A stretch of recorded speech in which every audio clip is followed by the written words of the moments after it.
อนางใหม่พรหมจันทร์เรียนสาขาครูคณิตศาสตร์ปี4มื้อนี้ข้าพเจ้าจะมาอัดคลิปวิดีโอ5คลิปของวิชาแสงเลขาสำหรับ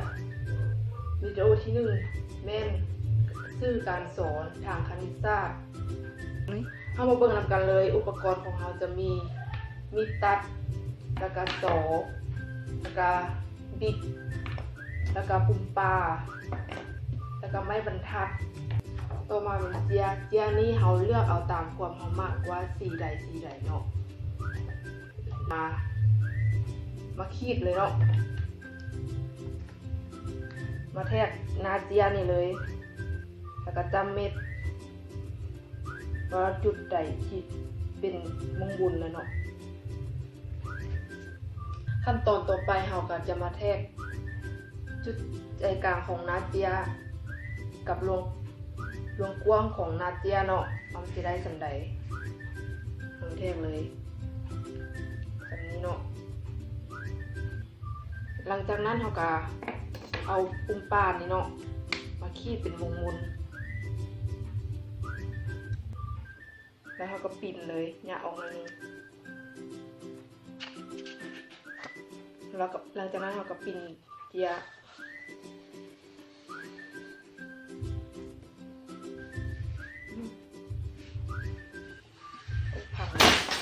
เขาก็จะมุนให้มันเป็นรูปวงมุนเนาะมุน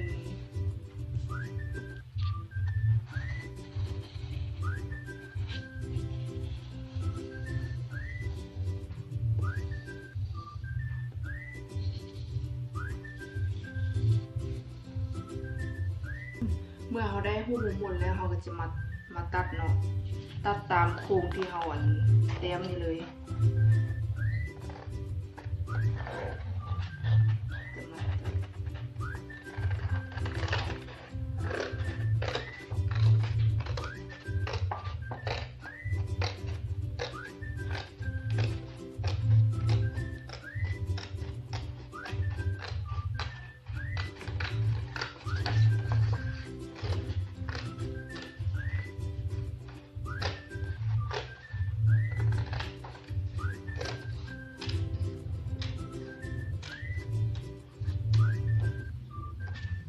ตัดแล้วมันก็จะเป็นแบบนี้เนาะ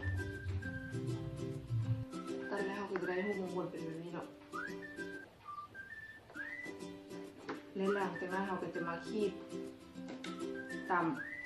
ามที่เราแทกไว้เนาะขีดเลย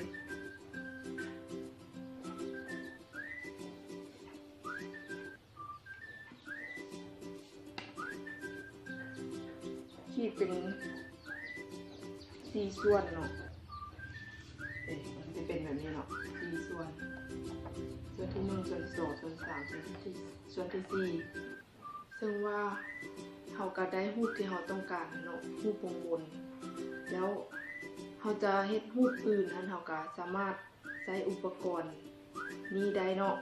ก็คือเจียสีหรือเจียอื่นก็ได้เนาะเราจะเฮ็ดรูปอื่นก็คือรูป3 แจข้างขนานขอโทษเนาะ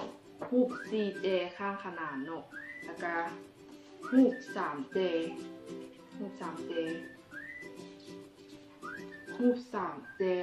และหรือรูปอื่นๆก็ได้ซึ่งว่าชื่อการสอนทางคณิตศาสตร์กับชื่อการสอนของข้าพเจ้าที่สร้างขึ้นมานี้จะเป็นประโยชน์ให้แก่นักเรียนชั้นต่างๆมัธยมหรือมัธยมหรืออะไรชั้นประถมหรือมัธยมหรือผู้สนใจที่อยากเรียนรู้ทั่วไปก็สามารถสร้างได้เนาะสำหรับคลิปนี้ก็หมดเพียงเท่านี้เนาะขอขอบใจ